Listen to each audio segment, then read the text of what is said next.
No, 200, no, they pull up there. It's 200 left.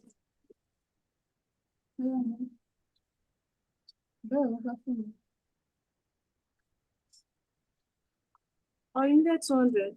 Hmm? So to send you, hello, send. Stop shouting now. Just mute yourself. It's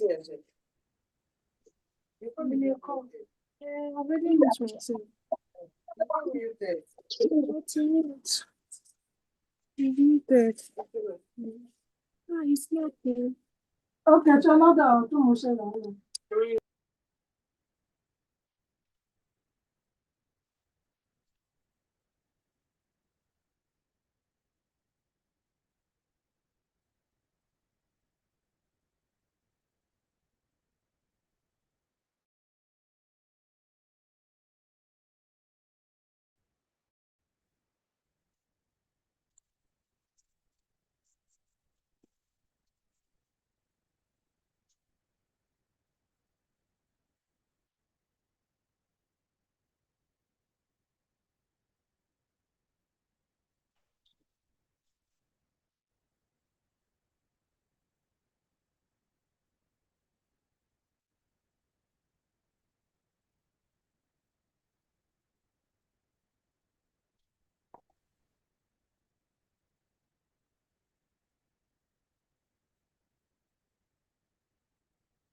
Good afternoon, class.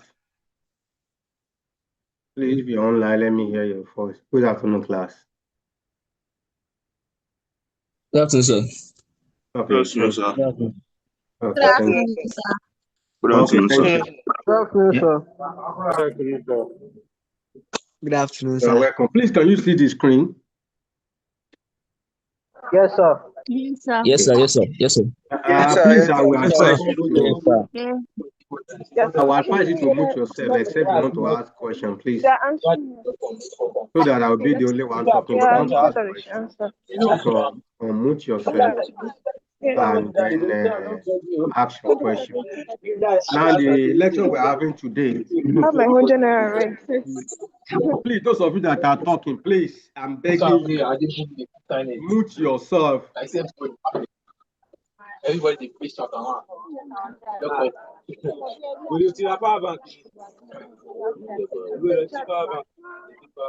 Those of you that are talking, I will remove you. Mute yourself, except you want to ask questions.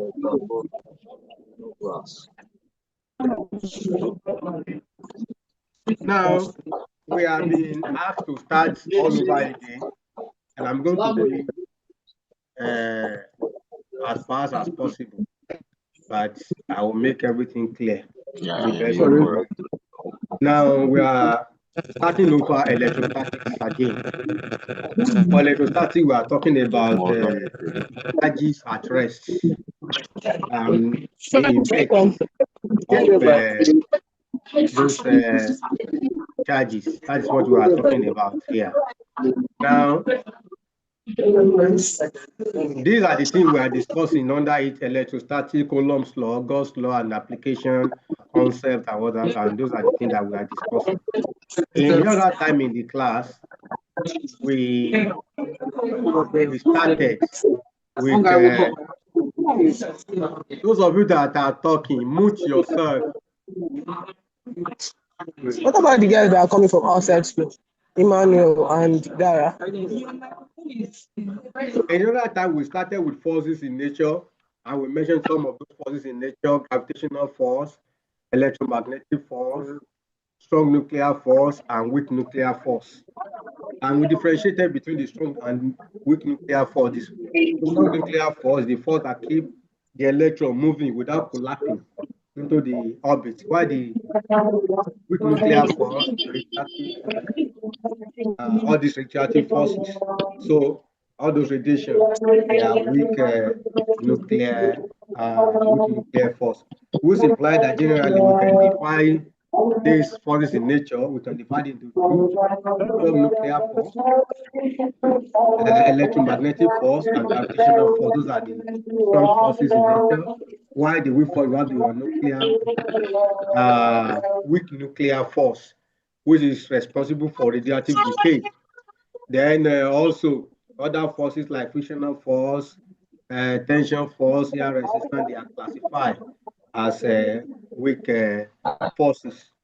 Now, I said that electrostatic, we are dealing with electric charge at rest, that is stationary. We want to also consider what is their effect.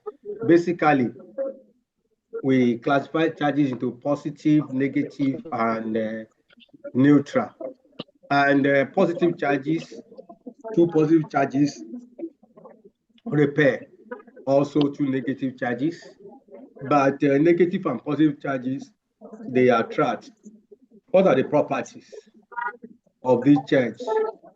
Number one, we said that like charges repel, while unlike charges attract. Not only that, charges can be transferred from one body to another. Of course, this transfer from one body to another, it can be by friction, it can be by induction, or by conduction. Charges are also conserved. It cannot be created or destroyed, and they are measured in coulombs. So the electric charge is conserved. We are saying that the arithmetic sum of total charge remain constant in a particular interaction. And from what you are seeing on the screen here, you have an atom, you have the nucleus, the positive charge residing inside it, the electric, the electron revolving around that orbit. And collapse does not happen here because the force that is keeping them is a great force, is a strong nuclear force. Now, here is a molecule of water, positive H, and also, negative oxygen. Now, here now we also, in this case now, we talk about conductor and insulator. Conductor are those material that have free flow of free electron that the atom share, while insulator, they have free charges. So as a result of that, they could not conduct. So now for conductor, between the conducting layer and we also have the valency layer. The conducting layer and the valency layer, they overlaps. As a result of that, there is no gap. Conduction layer and also the valency layer. Now, when we go to insulator, the conducting layer and the insulating layer, there's a gap, there's a band gap between them.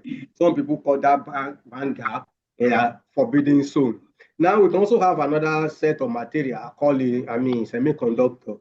They are between conductor and insulator. So their resistivity lies in between. And you can have a semiconductor that is just an element, or a semiconductor that is compound. So depending. Now, method of charging. I've told you that we have three methods that we discuss here. You have conduction, you have by friction, and also by induction. Of course, by conduction, you have a charge, a body that is charged, and you bring it near another one. You can, and they have contacts. So in that case, you can see an exchange of charge can occur. Not only that, you can also have charges by induction. For induction, there is no physical contacts in between them. Then we can charge can transfer from one to the other one. Then also, we can also have charges by friction. Of course, maybe you rub something like a rubber on your head, or your pen, assuming that your head is dry, and put it after rubbing it vigorously near a small piece of paper. There's a tendency that it will pick that piece of paper. So that is by friction.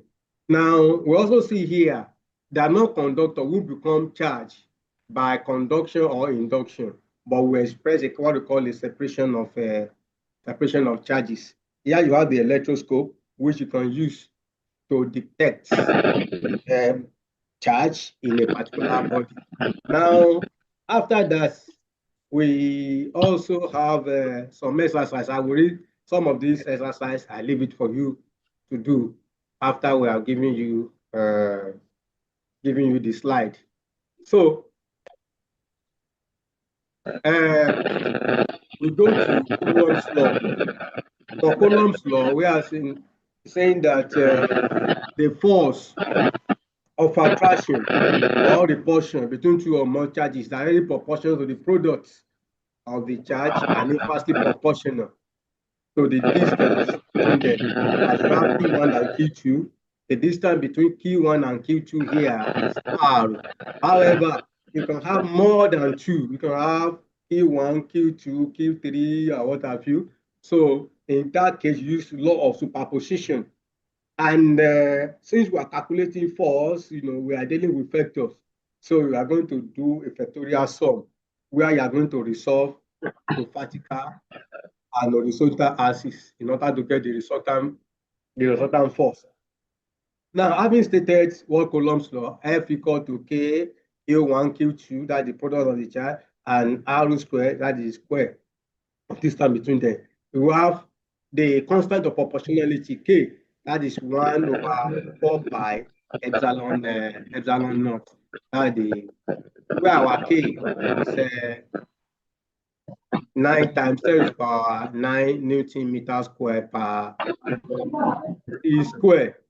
Now, when you talk about 1 microfarad, because we know that the unit of charge is C, and instead of working with some smaller units, like 1 micro C is 10 raised to power minus 6, like 1 nano C, 10 raised to power minus 9 C. So then the value of the charge itself is 1.602 multiplied by 10 raised to power minus 19. You need to understand that charges, they are quantized.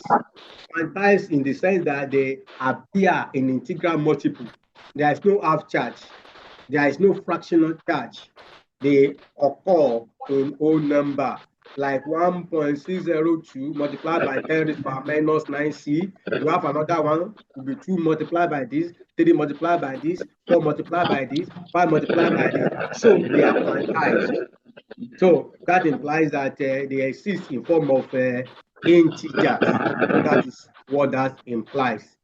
Now, here also we can get the value of our epsilon naught. Epsilon naught is the permittivity of the free space, while ordinary epsilon is permittivity of other sometimes. So the permittivity of the free space here is 8.85 multiplied by 10 to the power minus 12 C square N dot this. Now we go to Coulomb's law. As I've told you, since we know that when two charges, if they are like charges, they repel. If they are unlike charges, they attract. Looking at this diagram and understanding this diagram will help us in solving some of the problems that we shall encounter as we go on. Number one, when we say F12, it implies that the force on one due to P. It will say F21, the force on 2 due to 1. Look at the first one that you have there. You have 1, and then you have 2. You have 1 and you have 2. So for F12, you can see that force on 1 due to 2, you can see that is pushing it towards the left-hand side, while force on 2 due to one pulling it towards the right-hand side, because the two charges that we have there, they are both positive. Also, when they are both negative, you express the same thing. But when they are unlike charges, positive and negative, they'll be pulling towards each other. You can see for F12 pulling towards F21 and F21 also pulling towards the other side there. Now, these are the exercise for you to do. Now, when I say factorial form, Coulomb's law can be written as F12 1 over 4 pi epsilon naught Q1 Q2 divided by R2 1 square. R2 1 square means a magnitude. For example, if we are given a vector 3, is too large. If we are given a vector 3i plus 4j, we want to find the magnitude, because R21 is the magnitude of that. So find the magnitude of this according to elementary principle of vectors. So the modulus of this will be 3 squared plus 4 squared. Then you now take the square roots. So that will be 9 plus this. So the whole of this one will be equal to 5. So this 5 is the magnitude that we have down as R21. So that implies that 5 squared. Now for unit vectors, we do this. Unit vector, this is what we do.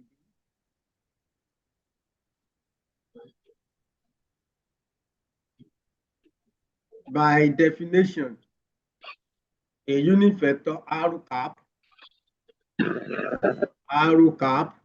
is the same thing as let's say R1 minus R2 divided by R, maybe 1, 2, or 2, 1, depending on the case, modulus. So divided by that. So going by the former example, where we talk about 3i plus 4j, 3i plus 4j. So that implies that we have 3i minus 4j divided by 5, because we have calculated 5 before. Now this R21, the magnitude must be equal to 1 because it's a unit vector. So for you to confirm that, just say 3 over 5 all squared plus 4 over 5 all squared, then you take the square roots. So that will be 9. Well, this thing is not, I don't know how to use this word. That is 9 over 25 plus 16 over 25. So that would be 25 over 25. You now take the square root, it give you 1. So it's a unit vector. So since it's a unit vector, it implies that the length of that R2 cap must be equal to 1. So multiplying that expression by that do not change the magnitude of that expression, do not change the magnitude. Now we go further.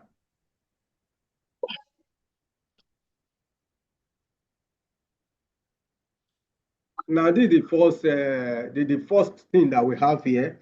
So which charge exert the greater force? 2 positive charge, 1 Q1 equal to 5 micro C, Q2 equal to 1 micro C, and they are separated by R. Which is larger in magnitude? The force that Q1 exert on Q2, or the force that Q2 exert on Q1? Can anybody answer that question? want to answer the question, unmute yourself and tell me the answer.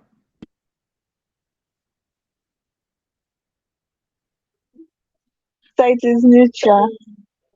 It is what do you mean by neutral? We are saying that which one is greater. What you say is neutral. I don't want. I want you to break down your neutral. So they are both equal. Yeah, they are both equal. Because when you go to that our formula, F equal to 1/4 pi r square Q1 Q2 is the product, either Q1 multiplied by Q2 or Q2 multiplied by Q1. Now, the next thing, we have 3 charges here now. We want to Z3 charge particles are arranged in a line as shown here. Calculate the net electric force on particle 3. Particle 3, that's the one we have at the extreme right, minus 4 micro C on the right, due to other 2 charges, which imply that we are finding F32 and F31. Those are the forces that we are looking for. When you look at, let's look at F31 for charge 3, that is negative. For charge Q1, that is also negative. Repulsion will occur. So that implies that Q1 now will be pushing Q2, Q3 rather, to the right.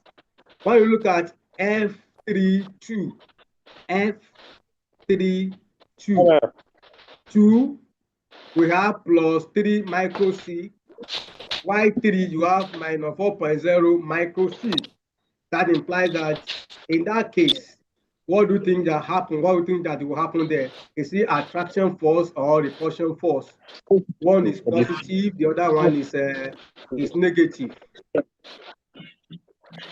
There's no time to waste.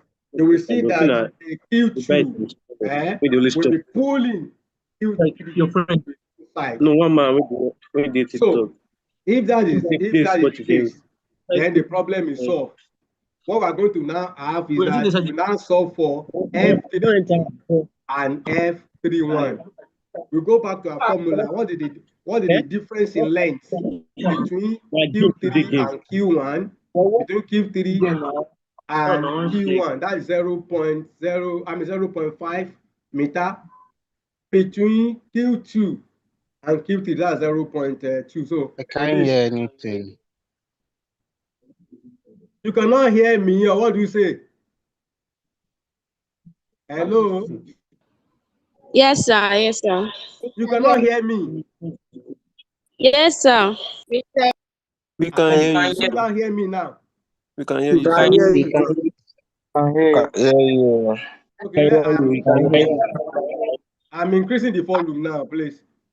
Let me start from this question again. 3 charge. Okay, 3 charge particles are arranged as we have it there. We want to calculate the net electrostatic force on 3. So that implies that we are looking at effect of 3, effect of 2 on 3, and effect of 1 on 3. That's what we are looking at.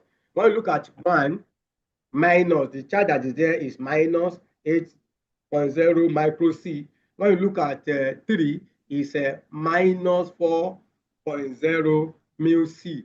That implies that in this case you have repulsion. So there is a pulling toward the left. Now when you consider the one that we have Q2, which is positive, and Q3, which is negative, that is attraction.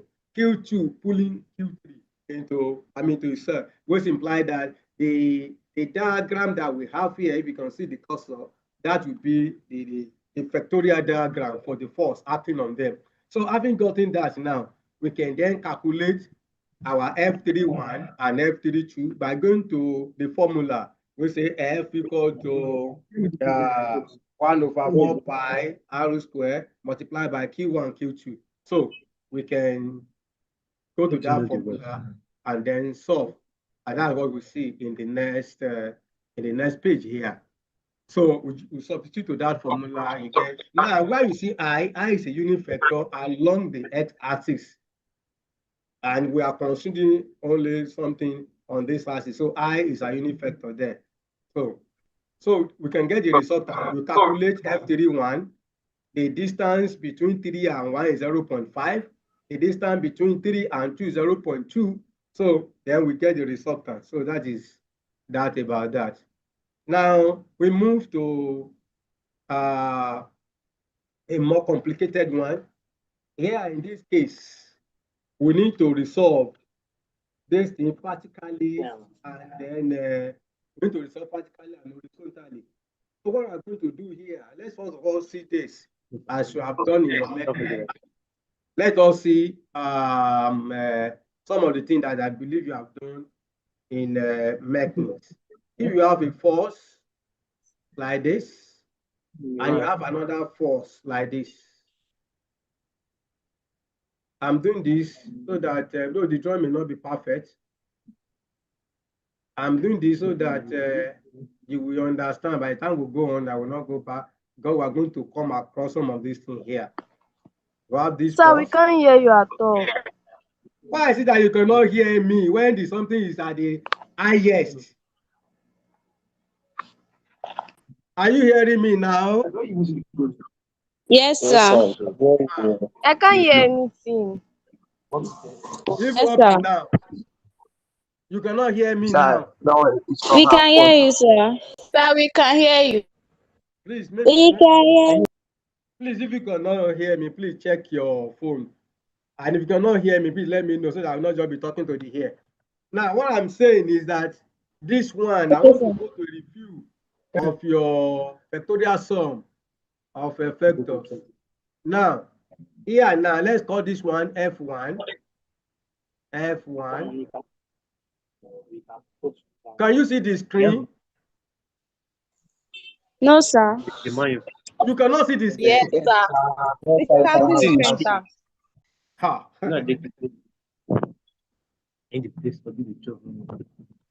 If you can see the screen, can you say yes? Yes, sir. Yes. Yes, sir. Yes, sir. Yes, Okay, sir. thank you. If you cannot see the screen, can you say no? So all of you are seeing the screen. Please, I want to see the screen. Don't mind the drawing. The drawing may not be perfect. So we are saying that it is F1 plus 1, and this second one is F2. Both of them start from here. If you want to find the resultant of this vector, there are several ways of doing it. To draw resultants, wherever a force stop, that is where another one will start. So we can decide to draw something like this. F1 stop here, then F2 continues from that place. So to now draw the resultant, we go from the beginning now to where that terminates. Hello, can you see it clearly? Do you understand it? No, sir. Yes, sir. Yes, sir. Yes, sir. And you have done this. I'm telling you, you have done this. This one is like a triangular law of forces or what have you. Now, to draw this number one, where the other one ends, that's where the other one will start. On the other hand, also, you can complete it like a parallelogram law of forces. This is like this. This come this way. This one also go this way. So implication, this one is this. This other one is this. You can get your resultant through this way. Sorry, that one did not draw very well. You can get your resultant because this is the first one going this way. The second one also this way. Resultant from the tail to the end of this thing. So we can do something of that nature. Now, having done that, then let us go to the problem that we actually want to solve.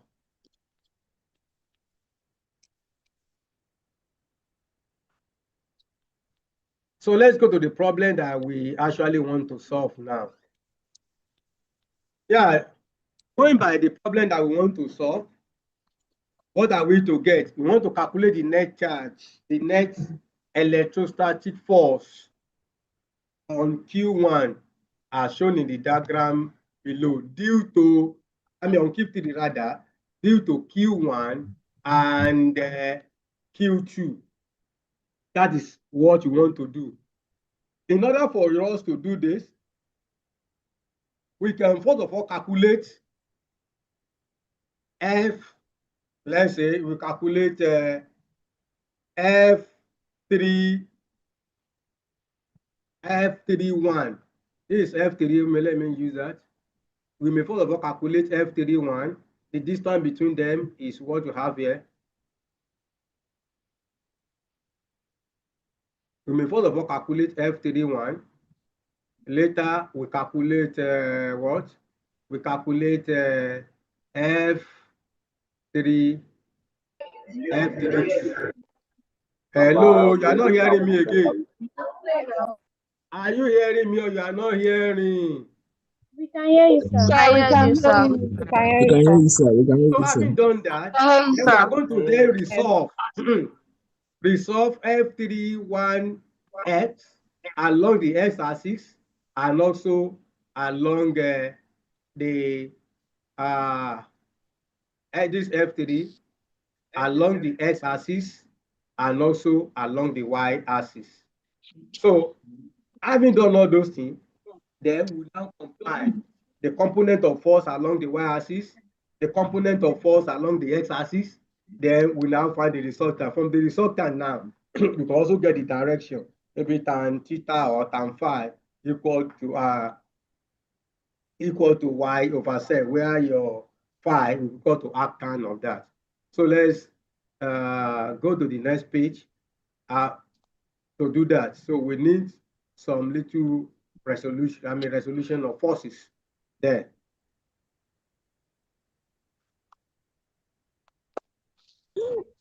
Sorry, I see it's not going.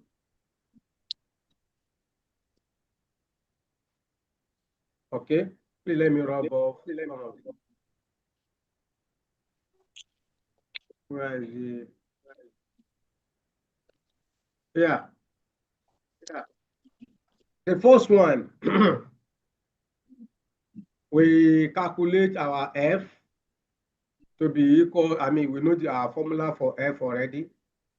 Then F equal to Q1, Q2, which is equal to that, where our K equal to this.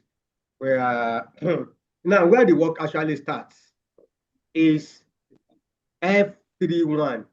If you go back to that diagram, let's go back to it. We want to see the distance between Q3 and Q1. Let's go back to the diagram.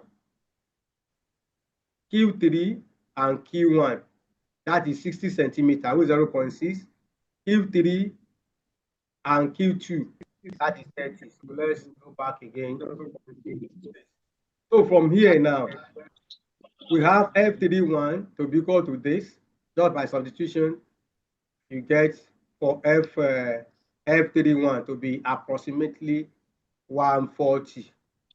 Now, after we have done that, I have told you that we need F31X and F32X. We are going to go back to the diagram. F31X resolve along the horizontal will give us F3 cos 30. Let's go back to that diagram. From this diagram, we resolve this. No. This line along this. No. Hello, do you understand No. that? Yes, sir. You resolve it. So if you resolve it, we are going to have what? F31 cos 30. So let's move forward. So we'll go back to where we have I think I will not be coming here always, so that not just be wasting our time.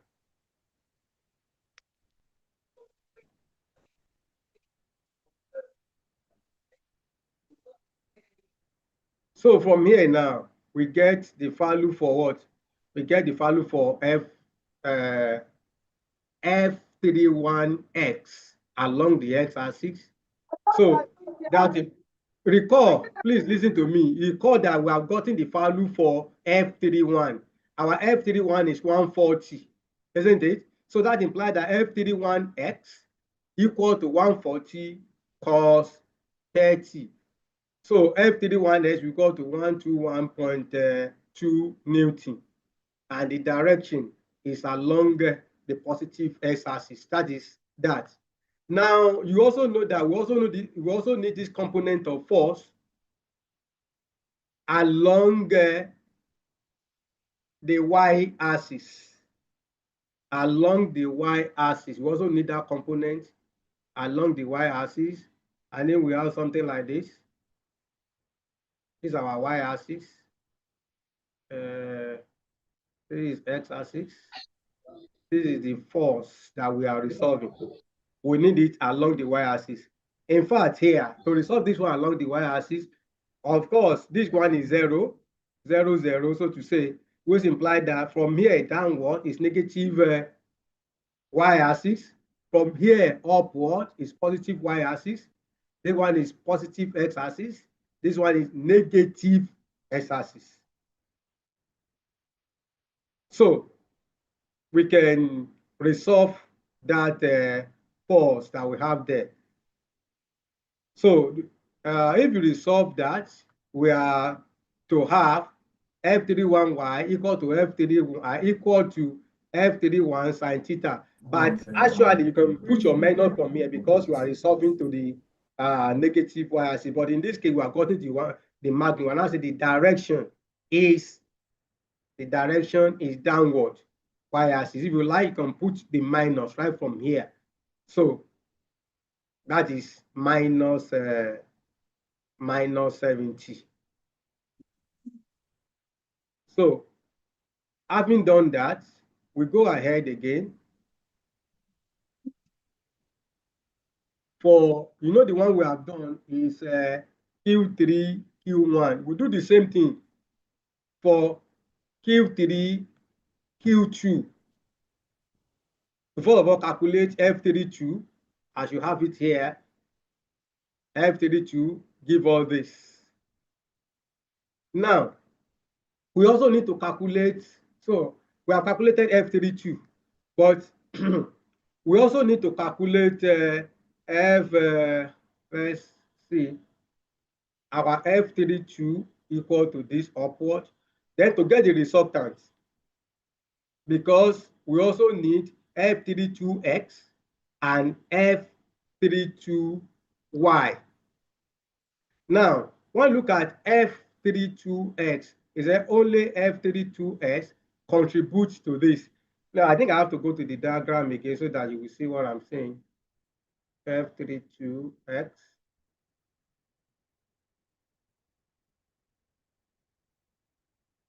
Okay, this is the diagram. These are F32. Are you with me? Are you with me? Yes, sir. Yes, sir. Yes, sir. yes, sir. Yes, sir. Thank you. This F32. If you resolve F32 along the x-axis, what will be the answer? If you resolve it along the y-axis, what will be the answer? F32 is the one that is. What will that be? Yes, sir.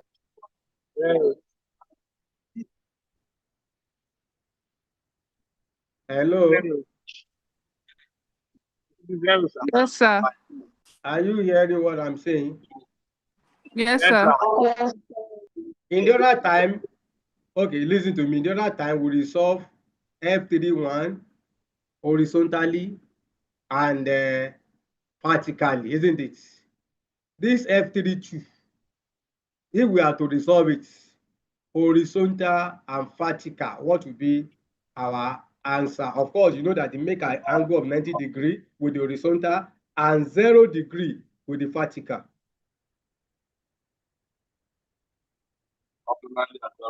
The magnitude of F. Hello. Huh? What do you think? Yes, sir. What do you think that Okay, will be? hello, sir. Hello, I'm hearing you. Huh? Okay, if you resolve the, Think why if this are 90. you resolve it towards the vertical, sine 90 is going to give us 1, so it's going to still be the same when you solve just the first. But for the Along the horizontal, vertical, along the horizontal. along the vertical is going to remain the same as the first you get, Okay. What about along the horizontal? because huh? What about along the, if we solve it horizontally, what will give? The horizontal will give 0 because the angle between it is 0. Okay. One of them will be cos 90, while the other one will be with cos 0. Please let me go back to where we are. I will still have a long way to go. We have a long way to go. So let's see.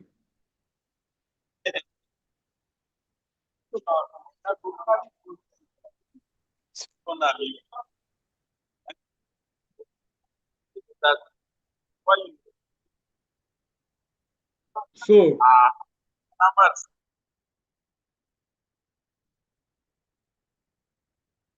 now resolve the components.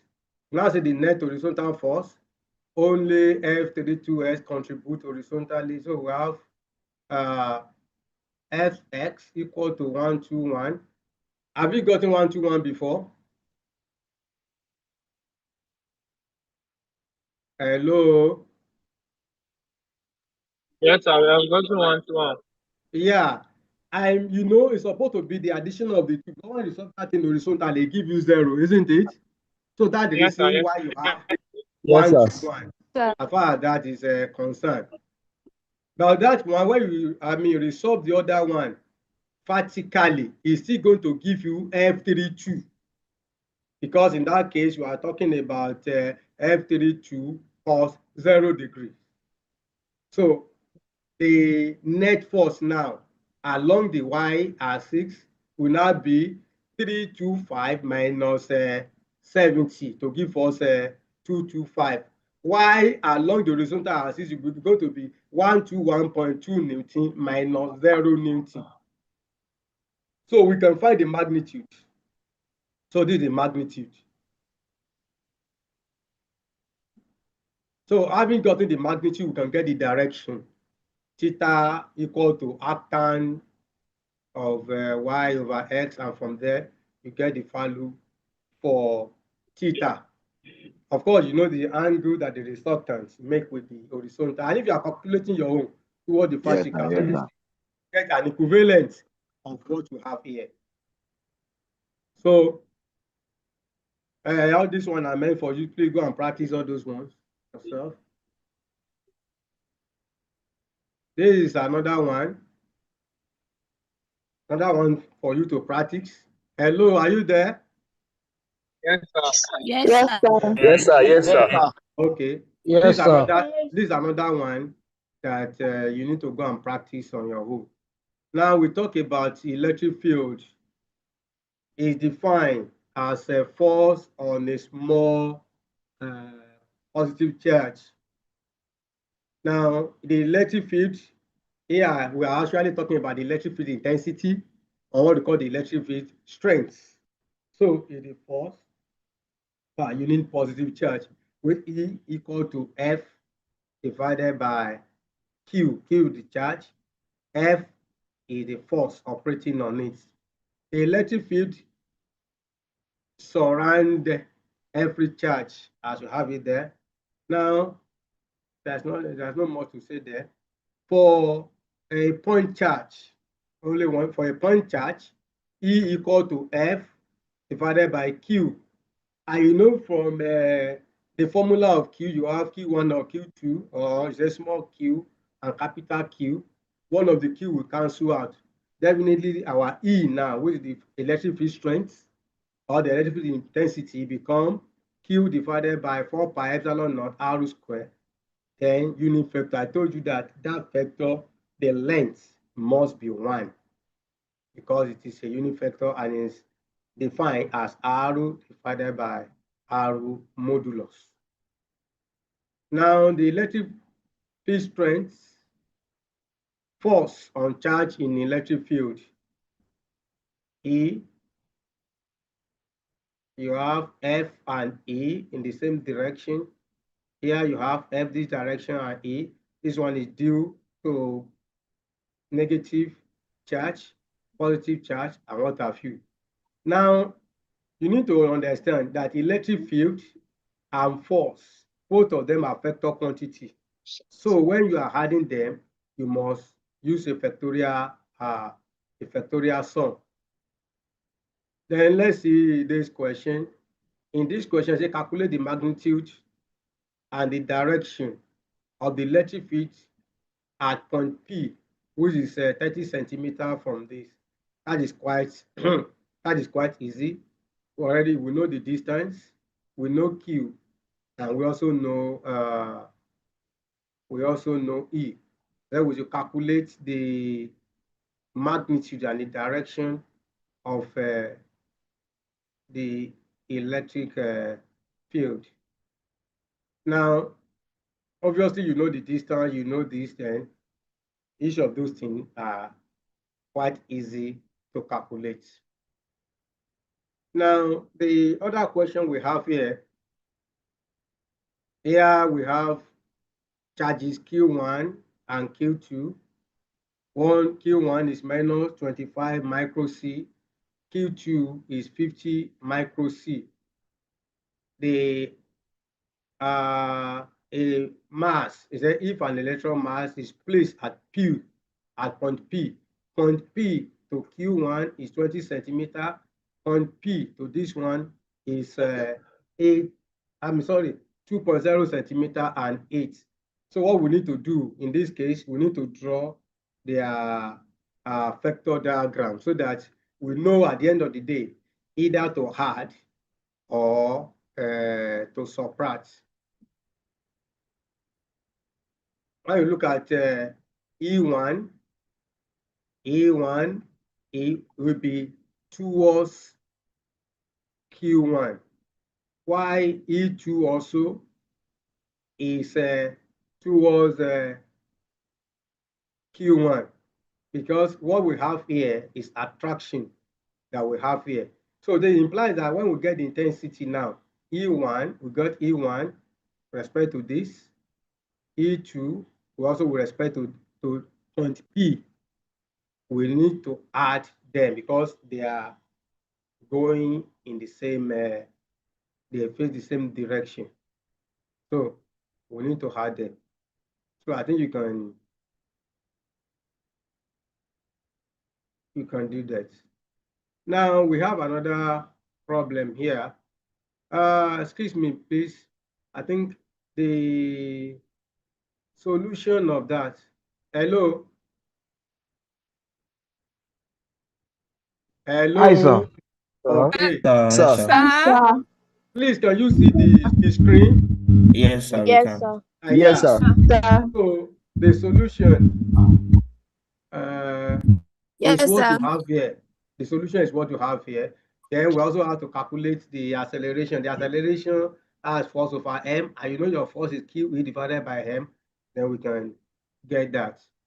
Then this is another question. When you look at this question, it resembles the one that we did the other time, but with an addition of a point B. Sorry, an addition of a point B. What are we calculating? We are calculating the electric field at point A and B. I mean point A, that's number one. B at point B due to both Q1 and Q2. That is what we are calculating here. And this question is very similar to the one we solved the other. We may first of all calculate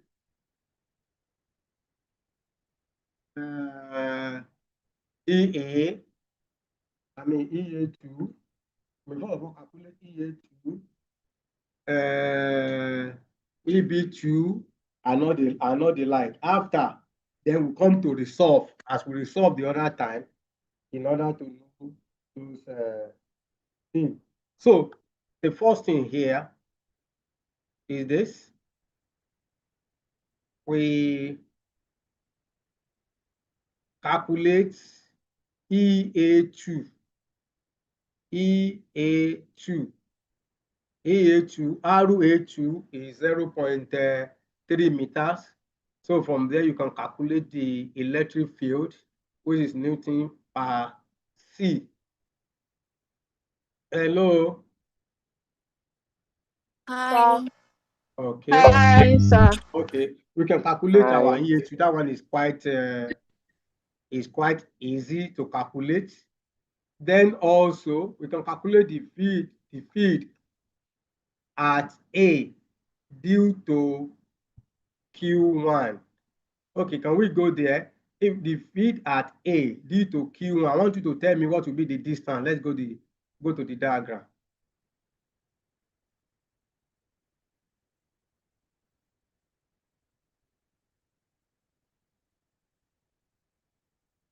Yeah, what do you think will be the distance here? Hello? Hi, The sir. feed at A due to Q1, what will be the distance from the diagram? 60 centimeter. 60. 60 60 centimeters. centimeter. Do not forget to convert that into meters. So it's unfortunately we cannot be coming to this diagram always. So that is what is used here to calculate this. So the next thing is that, well, from the geometry, we are given an angle 30, and to calculate EA1x, that will be EA cos 30. So you can calculate that on horizontal axis. On vertical axis, that will be EA sin 30. You can calculate that. But initially here, since that is negative x-axis, negative y-axis rather, you can put the minus there, or just say it's downward that. So that is that. So after we have done that, then we can find our map, the net force along the x components, the net force also along the y components. You will see that this problem is quite similar to the one that we have done the other time. Then calculate the value of the electric field. Get the magnitude from there. Get what do you call it? Get the direction.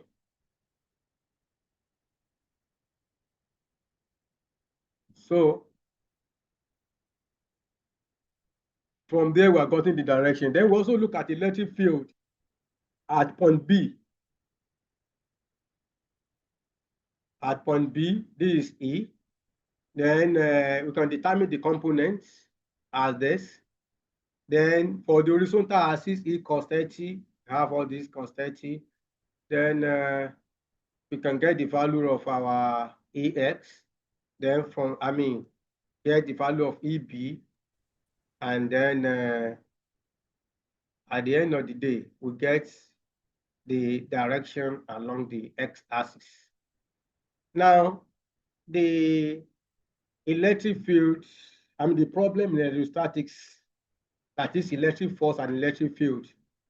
Number one, draw the diagram, show all the charges with their signs, so that you know either attraction or repulsion is taking place.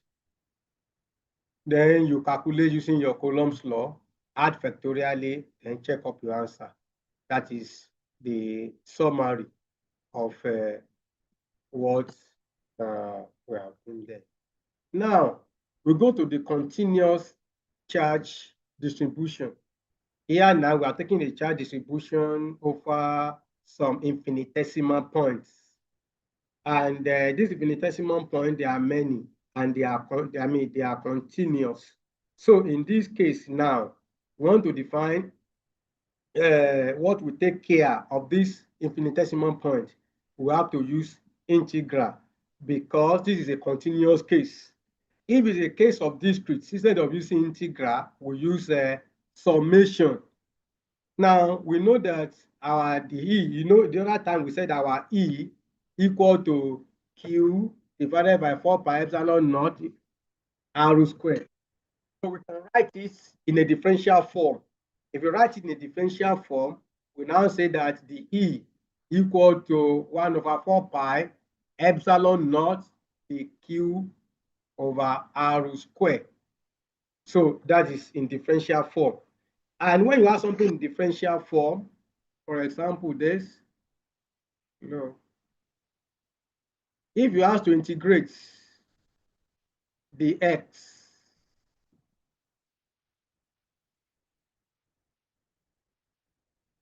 hello, are you still there? Yes, Yes, sir. Sir, we are there, sir. Yeah, We are if you there, want sir. to We are there, sir. We Yes, are sir. there. Okay, Yes, if sir, you want yes, to sir. integrate the x, what would that give to us? Integral of the x, what will be our answer? X. Our answer will be x. Because this one is just as saying, hello, it's as if you are integrating 1 dx. And this one, we can write it as x to the power 0 dx. So now apply your rule of integration. This one will now be 0 plus 1 divided by 1. So this one will give us what? This one will give us x. So by the time we now apply integral sign to this and also to this, so that's the reason why this one become E. Now say E is the same thing as E dx. So invariably, we can say that our x equal to integral dx. So that is the exact thing that happened here. Consider this one is equal to integral dx. So that is Sorry, sir. what we have as far as that is concerned. Sir, please, can you come again? Then we can go further by going to the next slide. So we go to continuous charge distribution. For continuous charge distribution, E for an infinite plane, depending on the geometry. Please listen, depending on the geometry of the question that you are dealing with, is the one that will actually determine the what will be the exact formula.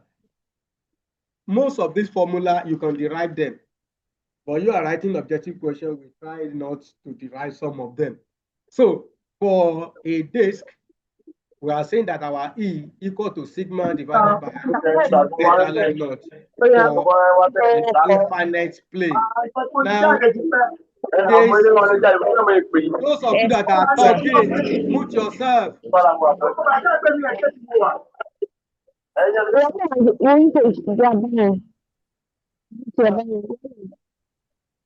Where our sigma is the same thing as the area charge density. Now, when we have volume charge density, we represent that one by rho. Represent volume charge density by rho. And also have line charge density, which is usually represented by lambda. You can use any other thing, but these are common things that are used in physics textbook.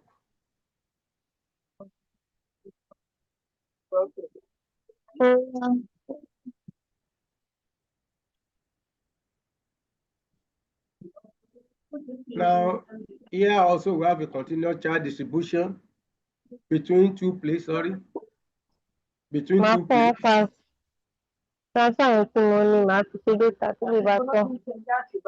This is continue. We have a continuous charge distribution between two plates. Here you have equal number of E plus and E minus. When you solve them equal to zero. But in this case, they are moving in the same direction. Then since they are moving in the same direction, then you have the distance between the plates here is D. Then we go to line of force. For isolated charges, you can draw your line of forces.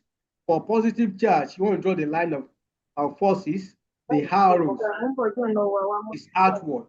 While for negative charge, the arrow is inward. So positive charge, it has enough and is giving out, while negative charge never have enough, always accepting.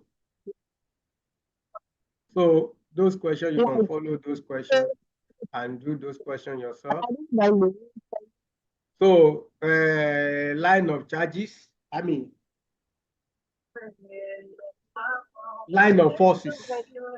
So how do you draw the line of forces? The number of fields starting low. To draw the line of force, it starts from the positive and end the negative side. Let's see a dipole. This is a dipole. You can see dipole. I told you the other time that dipole, you have two equal charges. You have the same magnitude, but different sign, positive and negative. This emanates from positive and hence and negative side. So the arrow is very, very important. Now here you have uniform field between two parallel plates. The parallel plates, in most cases for capacitor, they have dielectrics in between them. There's positive, the other one is negative. So you can do those questions yourself up to this. So line of forces. The summary are here. The line indicates the direction of the field. The field is tangent to the line. Each of the line indicates the direction in which the field goes, and the field here is tangent to the line. The magnitude of the field is proportional to the density, the numbers of lines that you have there. Please start from a positive charge, as you have said it, ends on a negative charge. So the number is proportional to the magnitude of charges. Now we have a conductor. Inside the conductor is 0. If it were not if it is not, then the charge will be moving. And inside the conductor, the electric field is static 1, 0. Otherwise, it's 0. That it will be moving. So the net charge on the conductor resides outside the charge. Now here you have your conductor. You have E perpendicular and E parallel, where this capital E is the resultant. This E can come here, then the resultant of this is that capital E that you have there.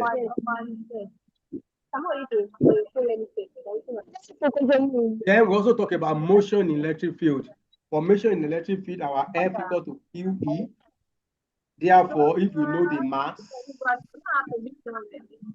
mass, and the charge of a particle, we can describe the position and we can describe the trajectory of the particle. And usually this trajectory is always parabolic in nature.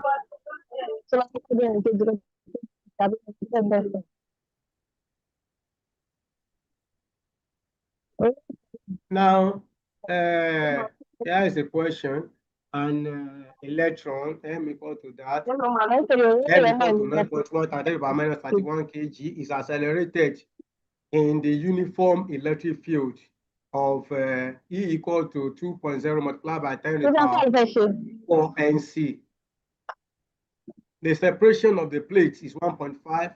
The electron is accelerated from rest near the negative plate and pass through a tiny hole into a positive plate. What are the questions? Question 1, with what speed does it leave the hole? Number 2, show that the gravitational force can be ignored. Assume the hole is so small that it does not affect the uniform field. Then in this case now, having calculate your speed, calculate the electric field, calculate the gravitational field, then compare. If it is small, then we can, compared to electric field, then we can say that it's negligible. So we start our F equal to M equal to Q. So we can calculate our A as Q divided by M. We have seen that before, where our QE is actually the force. Now, the mg, the gravitational force, mg, is 9.1 times 10 to the power minus 31 multiplied by the acceleration, which gives us this. Now, comparing the two now, I want to compare the electrostatic force here and the gravitational force here. If you see the order, one is to the order of minus 20, while the other one is to the order of minus 15, which implies that they are wide apart. That is, the electrostatic force now is greater than that weight. Now, another question, suppose an electron travel with speed this and enter into electric field at the right angle, describe the motion. The motion by giving the equation of the path. Usually the equation of this path will give you a parabola. So we'll go to equation of motion and resolve what we have horizontally, and it's something like a parabola. When you throw in a parabola, you have what's called horizontal projection. It's like horizontal projection. So if we apply that, then we have our F equal to QE and what have you. Then our A equal to QE divided by M, which is the same thing as minus E. That is by equating whatever we have here. Then our X equal to V naught T. That implies that T equal to this. Now, because we know that our X is equal to UT plus half GT squared, but on that horizontal axis, the acceleration due to gravity is 0. So that is why I just say X equal to V naught T, and you make T the solid of formula. Then Y, know that your Y, which is normally you call your X, equal to UT plus half AT squared. So along the y-axis, along the y component, the particle have no velocity there. That's why it does not exist here. So the parameter that we have gotten here for A, for A, we put it here, and also for T. Now, this equation now, the equation we now got here, the equation is now that our y equal to small e equal to small e, capital E into S squared. Yeah, that person that raising up your hand, can you ask your question?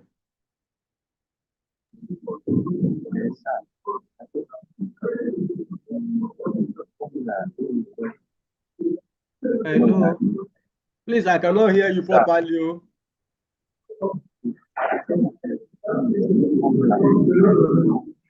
I'm just hearing sound.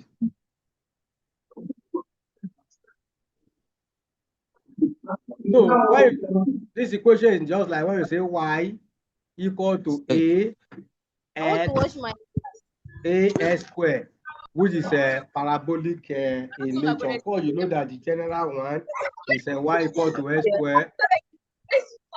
Now, if you are raising up your hand, can you ask your question? Michael, you should not take me to any ugly boy.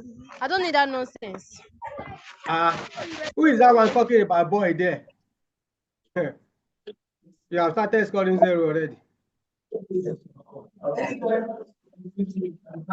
That boy, you have started scoring 0, or whosoever is disturbing that lady. So it's better you face your business. If you don't have a business, just go. Stop disturbing our life here. So that equation is parabolic in nature. Then the next thing is, please, that guy that is raising up your hand, please, can you ask your question? Now, we talk about electric dipole. We have told you that I have told you that dipole will have two opposite charges. One is positive, one is negative. Their magnitude are the same, and the distance that separates them here is R. Then our dipole moment is Q. Just like you have your normal couple, the moment of a couple in your mechanics. Hello, please, if you have question, ask your question. Now, this is for dipole. You can see, let me make it bigger.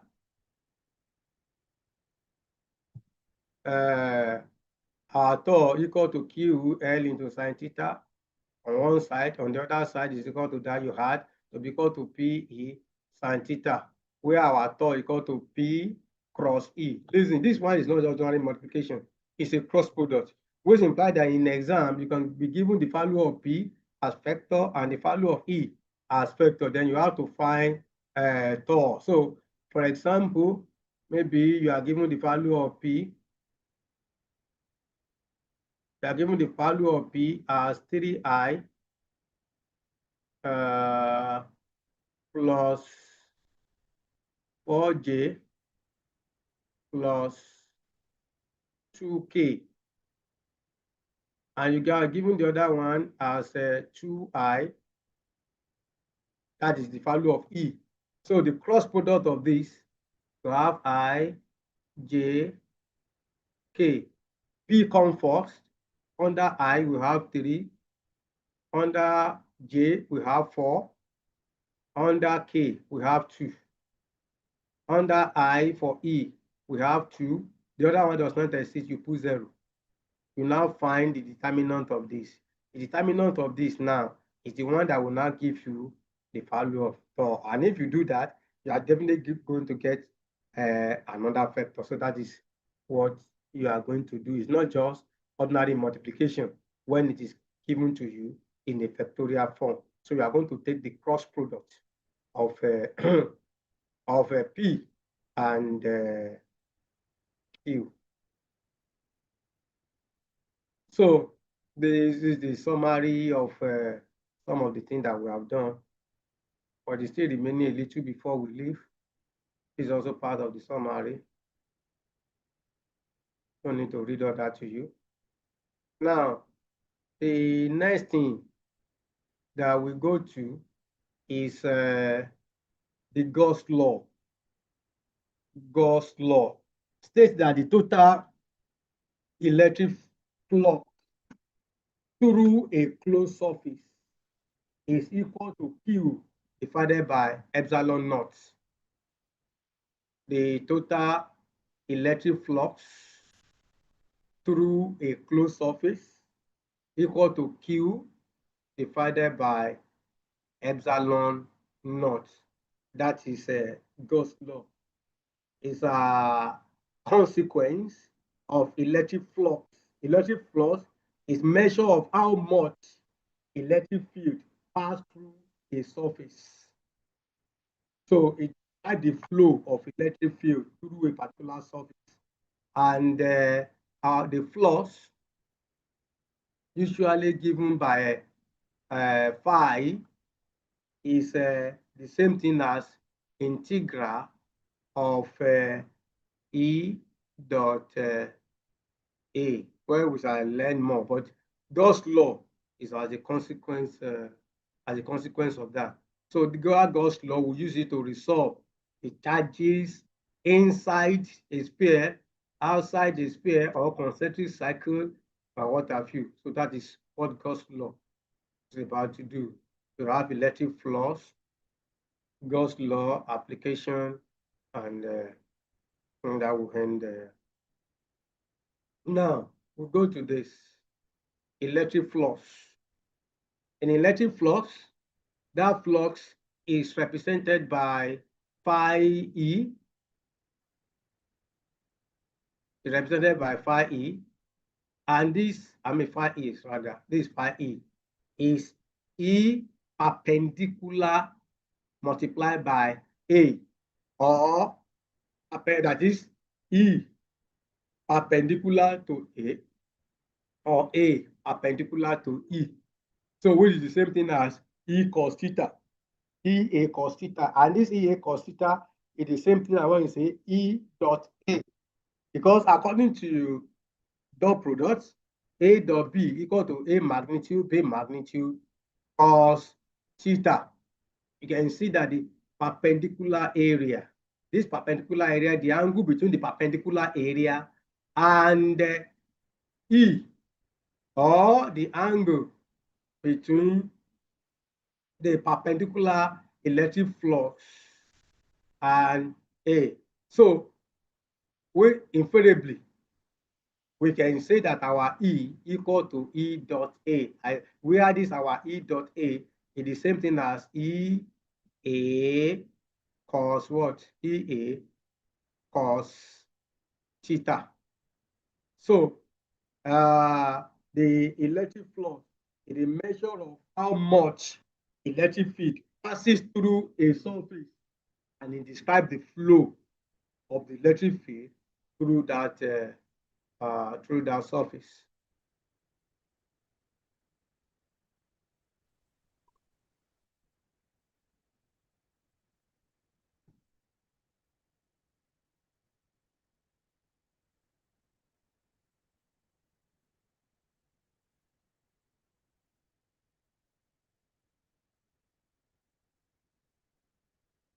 So it's like calculate the electric flux through the rectangle shown 10 centimeter by 20 centimeter. Then the angle is given as 30. We need to know the area. 10 centimeter multiplied by that is going to convert each of them to meter. 0.1 multiplied by 0.2, that's the area. Then the electric field is 20. Then the angle in between them is 30. Then we go to our formula by saying that EA, what? EA cos theta. So with this, we are getting our answer for that. Then the electric flux through closed surface. If that closed surface is in discrete form, you use summation. If it is continuous, you have continuous data and you have a discrete data. If it is continuous, you use integral sign to represent them. Now, Gauss law, we have defined that as the total number of electric flux through a closed surface is equal to Q over epsilon naught, which implies that the integral of EdA is the same thing as Q over epsilon naught.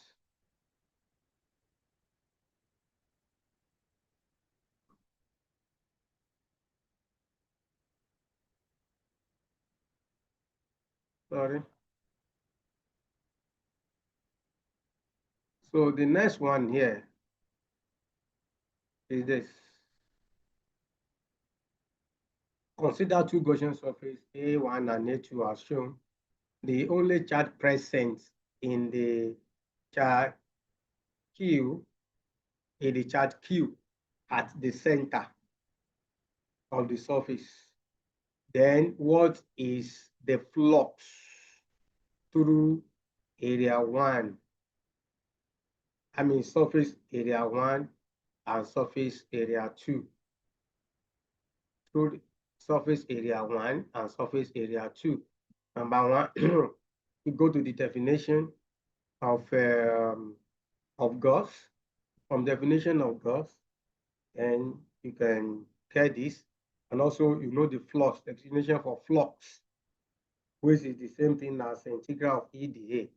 Then we can get our answer. Then this is another one.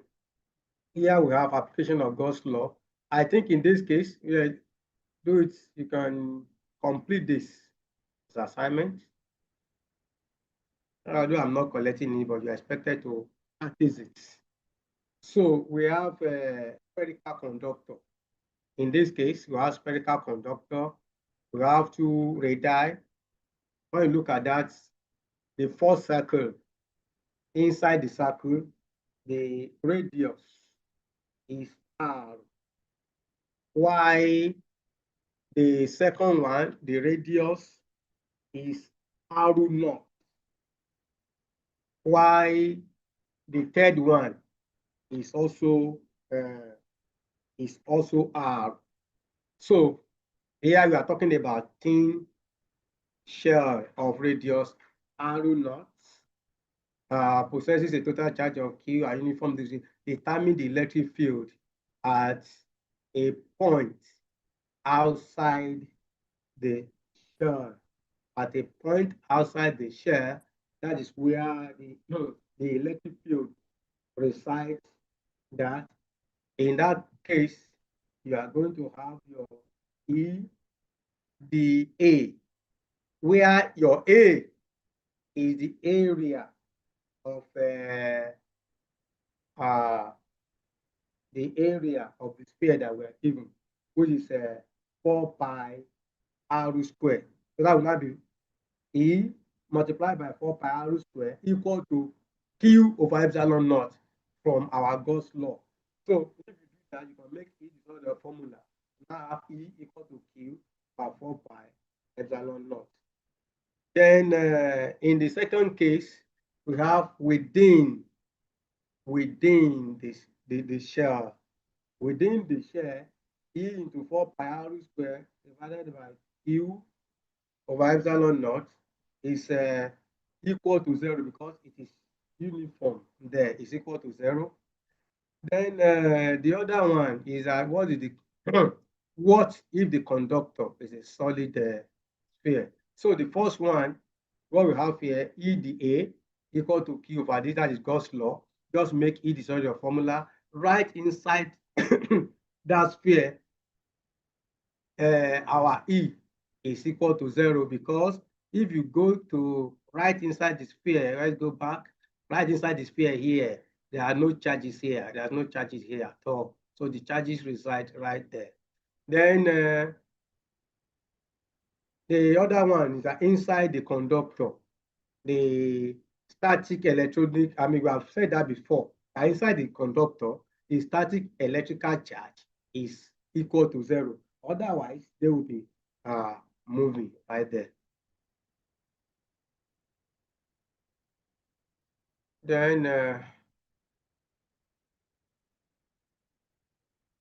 we can also apply Gauss law here to determine the charges right outside the sphere and also inside this sphere.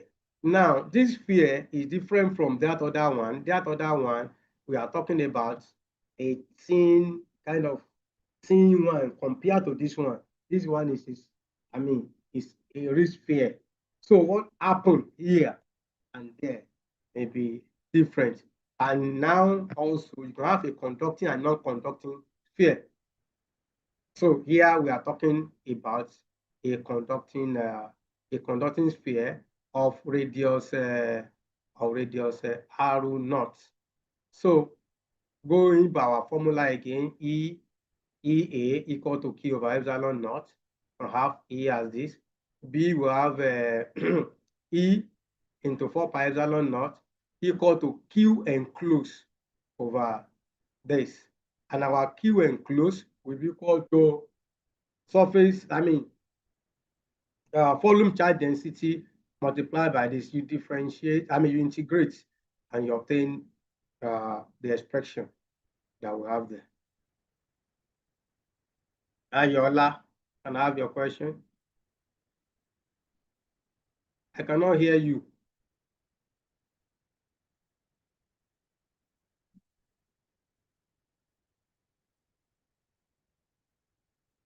Ayola, I cannot hear you. Hello?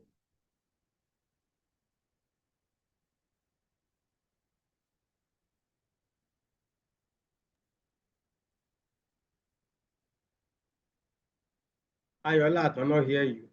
Well, here's another one where I where the charge per unit area with the surface charge density of a lattice with a thin non-conducting flat plane surface, determine the electric field near the plane.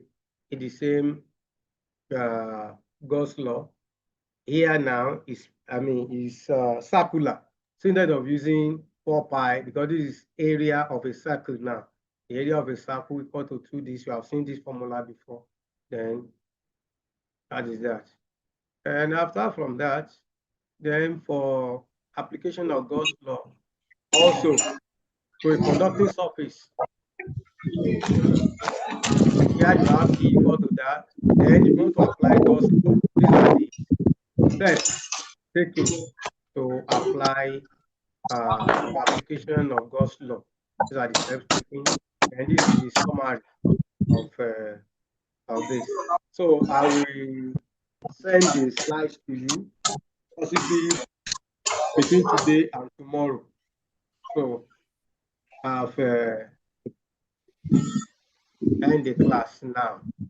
In the absence of any question, any question? No, sir.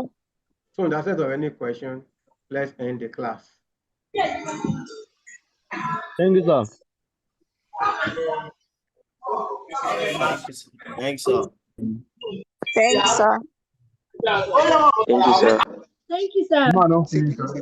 Thank you, sir. Arigato gozaimasu.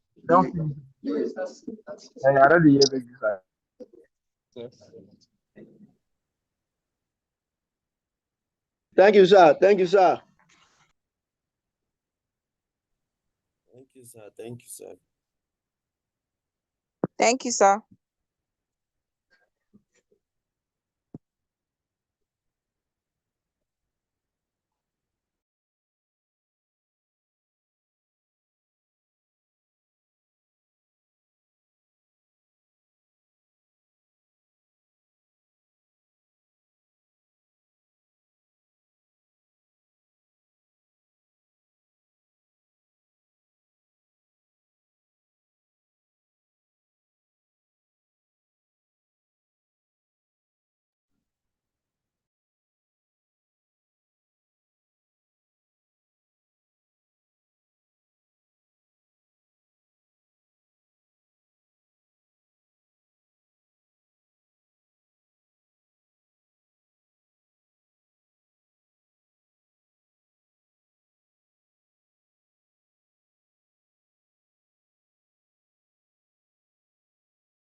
That's over.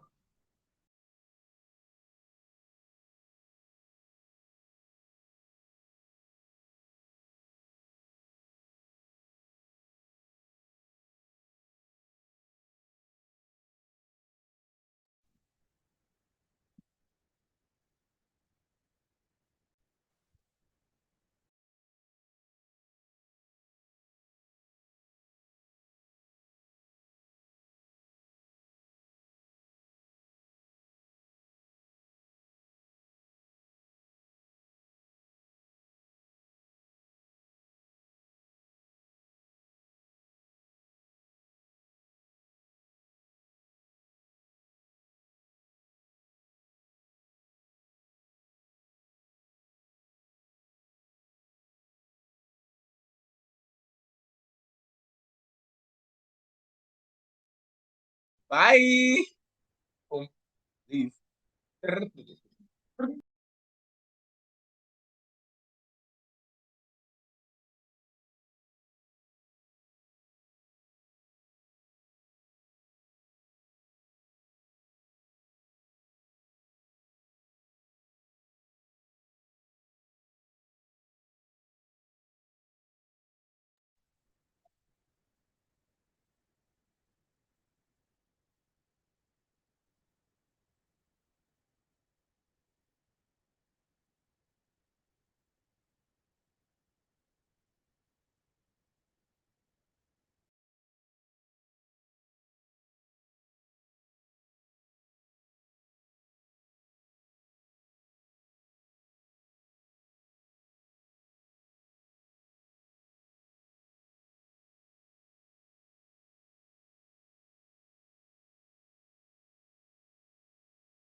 Hello, the meeting over.